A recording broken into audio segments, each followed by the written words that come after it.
ألف مبروك للمنتخب المصري والشعب المصري على صعود الأولمبياد وصعود المنتخب الأولمبي لدور الأربعة وسط الكبار، وده طبعا مكان المنتخب المصري اللي نتمناه في كل الألعاب. طبعا هنتكلم النهارده عن الماتش. الشوط الاول كلنا شفنا ان كان في كميه انانيه فظيعه جدا بين اللعيبه، وده بان كتير على اسامه فيصل كذا لاعب، فده مش ما نتمناش ده في الماتش القادم امام فرنسا، لان اللعب قصاد فرنسا تقيل جدا وعاوز سرعه بدنيه، عشان فريق فرنسا هو من المدرسه السرعه. نتمنى نشوف المنتخب بشكل احسن بكتير من الشكل اللي شفناه امام باراجواي، لان الماتش الجاي تقيل جدا، فمحتاجين لعب جماعي كتير جدا، علشان اللعب الفردي اي كرة هتتقطع هما بيمتازوا بالسرعة، فالموضوع صعب جدا.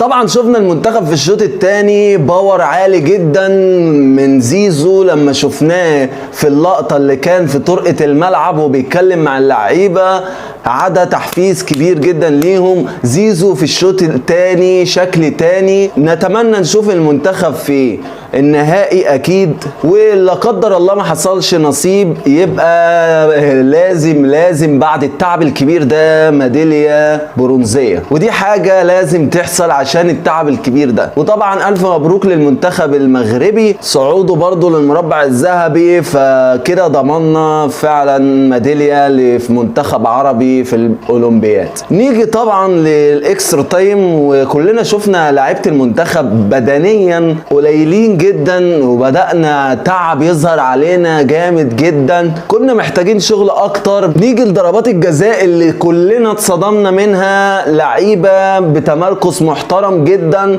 لعيبه داخله بتقل متدربه، ودي حاجه كويسه جدا ما شفناهاش في منتخب مصر او في الفرق المصريه من زمان جدا، ان يكون في ناس داخله تلعب بكل ثقه وضربات جزاء. طبعا نشكر حمزه علاء على الصده اللي صدها، اللي نقلت المنتخب من مكان لمكان، وباذن الله هتكون واخد جايزة كويسة في البطولة دي. حمزة دوس على نفسك، انت حاليا ما دخلش فيه غير جونين بس في البطولة كلها، محتاجين اللعيبة تدوس على نفسها شوية. طبعا خسرنا زيزو في الماتش ده، اتمنى يرجع والاصابة تكون خفيفة جدا ويرجع على طول ويلحق ماتش فرنسا، حتى لو ملحقش يبقى نصيبه باذن الله يا رب نوصل للنهائي، ويبقى نصيبه ان هو يلعب نهائي الاولمبياد لاول مره في تاريخ مصر باذن الله. ده هيحصل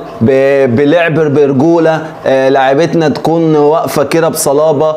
طبعا احنا بنشوفهم كويسين جدا في الماتشات التقيله امام المنتخبات التقيله، ودي حاجه كويسه جدا.